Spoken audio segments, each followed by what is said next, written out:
নমস্কাৰ বন্ধু বান্ধৱীসকল।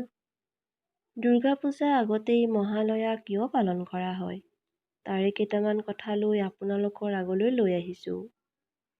যিসকল লোকে এতিয়াও মোৰ চেনেলটো ছাবস্ক্ৰাইব কৰা নাই তেনেহ'লে সোনকালে কৰি দিব নাপাহৰিব। লগতে থকা বেল বুটামটো টিপি দিব যাতে মোৰ নতুন ভিডিঅ' আপোনালোকে ন'টিফিকেশ্যনৰ দ্বাৰা পাই গৈ থাকে। আহক বন্ধু বান্ধৱীসকল ভিডিঅ'টো আৰম্ভ কৰোঁ।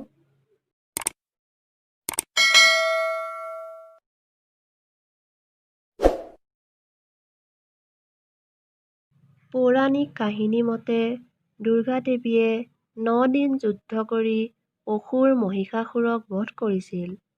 এই যুদ্ধ আৰম্ভ হৈছিল মহালয়া দিনা। মহালয়াৰ আগতেই পিতৃপক্ষ আৰম্ভ হয়। এই পিতৃপক্ষৰ কেইদিনত নিজৰ পূৰ্বপুৰুষসকলক জল অৰ্পণ কৰে। পূৰ্বপুৰুষসকলৰ মৃত্যুৰ পাছত আত্মাৰ সদ্গতিৰ বাবে শ্ৰাদ্ধ কৰাকে পিতৃপক্ষ বোলে।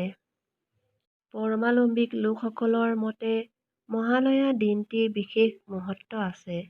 এই দিনটিত পূৰ্বপুৰুষসকলক পিণ্ড দান কৰা শেষৰ দিন বুলি কোৱা হয়।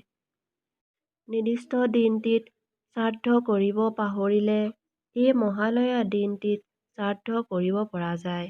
মহালয়া দিনটিত দুৰ্গা মা চকুজুৰি বনোৱা হয়।